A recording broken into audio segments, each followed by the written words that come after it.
98.69 TMC. ಈ ಅಂಕಿ ಯಾಕೆ ಹೇಳಕತ್ತೀನಿ ಅಂದ್ರೆ ಇದನ್ನು ಪೂರಾ ನೋಡಿದ್ರೆ ನಿಮ್ಗೆ ಗೊತ್ತಾಕೈತಿ. ಆತ್ಮೀಯರೇ ನಮಸ್ಕಾರ. ಈಗ ನಾನು ಕೃಷ್ಣಾ ನದಿ ದಂಡೆಯೊಳಗದೀನಿ.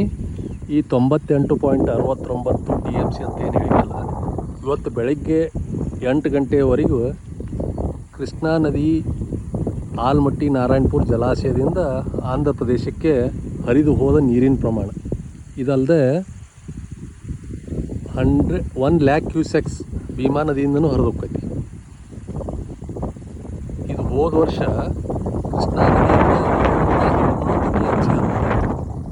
ಹೆಚ್ಚಿನ ನೀರು 10 ವರ್ಷಾಗ 5,561 TMC ಹರಿದು ಹೋಗೈತಿ. ಅಂದರೆ ಎವರೇಜ್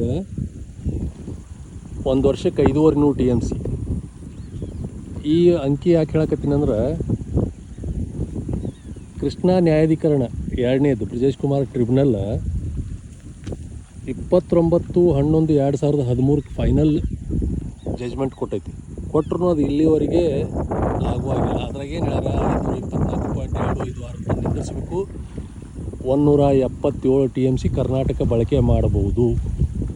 ಅದರಲ್ಲಿ 130 TMCಯನ್ನು ಕೃಷ್ಣಾ ಮೇಲ್ದಂಡೆ ಯೋಜನೆ ಹಂತ 3ರಲ್ಲಿ ಬಳಕೆ ಮಾಡಿ 5,94,000 ಹೆಕ್ಟೇರ್ ಅಂದ್ರೆ 15 ಲಕ್ಷ ಎಕರೆ ನೀರಾವರಿ. ಈ ಫಿಗರ್ ಯಾಕೆ ನಿಮ್ಗೆ ಹೇಳಕತ್ತೀನಂದ್ರೆ 13 ವರ್ಷ ಆದ್ರೂ ಈ 3ನೇ ಹಂತ ಇಂಪ್ಲಿಮೆಂಟ್ ಆಗಿಲ್ಲ.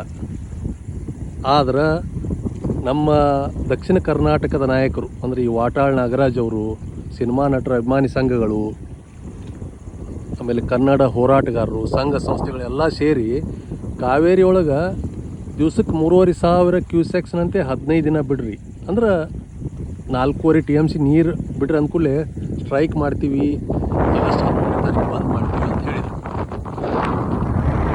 ಆದ್ರೆ ಭಗವಂತನ ಕೃಪೆ ಆದ್ರೆ, ಪ್ರಕೃತಿ ಒಲಿದ್ರೆ ಎಂಥ ವಾತಾವರಣ ಸೃಷ್ಟಿ ಆಕೈತಿ ಅಂದ್ರೆ 3,500 ಕ್ಯೂಸೆಕ್ಸ್ ಬಿಡತ್ತೆ ಹೇಳಿ ಕಾವೇರಿ ನೀರು ನಿಯಂತ್ರಣ ಮಂಡಳಿ ಹೇಳಿದ್ರೆ ನಿನ್ನೆ ಮೊನ್ನೆ ಕೂಡಿ ಪ್ರತಿದಿನ 27,000 ಕ್ಯೂಸೆಕ್ಸ್ ನೀರು ಹರಿದೋದು ಕಬಿನಿಯಿಂದ. ಕಪಿಲಾ ನದಿ ಕಬಿನಿ ಡ್ಯಾಮ್ ಮುಖಾಂತರ ಅದು KRSನಾಗ ಅದು ಎಲ್ಲಿ ನಿಂದ್ರಂಗಿಲ್ಲ. ಒಮ್ಮೆ ಕಬಿನಿ ಡ್ಯಾಮ್ ದಾಟ್ತಿ ಅಂದ್ರೆ ಅದು ಕಾವೇರಿ ಸೀದಾ ತಮಿಳ್ನಾಡಿಗೆ ಹೋಗ್ತೈತಿ. ದಿವ್ಸಕ್ಕೆ 27,000 ಅಂತೆ 2 ದಿವಸ 4.66 TMC ನೀರು ಹರಿದೋಯ್ತು. ಈಗ ಅಲ್ಲಿ ಸ್ಟ್ರೈಕ್ ಮಾಡೋ ಪ್ರಶ್ನೆನೇ ಬರೋಂಗಿಲ್ಲ 13ನೇ ತಾರೀಕು ಬಂದು. ಯಾಕಂದ್ರೆ ನೀರು ಅವ್ರಿಗೆ ಏಟ್ ಬೇಕಟ್ಟ ಅದಕ್ಕಿಂತ ಹೆಚ್ಚು ಹರಿದೋಗೈತಿ.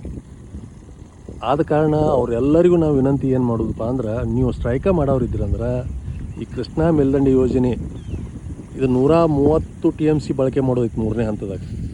ಇಲ್ಲಿ ಬಂದು ನಮ್ಮ ಜೊತೆ ಉತ್ತರ ಕರ್ನಾಟಕದವ್ರು, ನಾವು ಕರ್ನಾಟಕದ ಭಾಗ, ನಾವು ನಿಮ್ಮವ್ರ ತಿಳ್ಕೊಂಡು ಈ ಯೋಜನೆ ಅನುಷ್ಠಾನಕ್ಕೆ ಏನು ಅಡೆತಡೆ ಅದಾವಲ್ಲ ಅವನ್ನೆಲ್ಲ ನಿವಾರಿಸಿ ಅಂಥೇಳಿ ಆಡಳಿತದಲ್ಲಿರೋರು ಮನವೊಲಿಸಿ ನಮ್ಮ ಜೊತೆ ನಮಗೆ ಬೆಂಬಲವಾಗಿ ನಿಂತು ಈ ಯೋಜನೆ ಪೂರ್ತಿಗೊಳಿಸಲಿಕ್ಕೆ ನೀವು ಸಹಾಯ ಮಾಡ್ಬೇಕಂತೇಳಿ ನಂದೊಂದು ಪ್ರಾರ್ಥನೆ. ನಮಸ್ಕಾರ.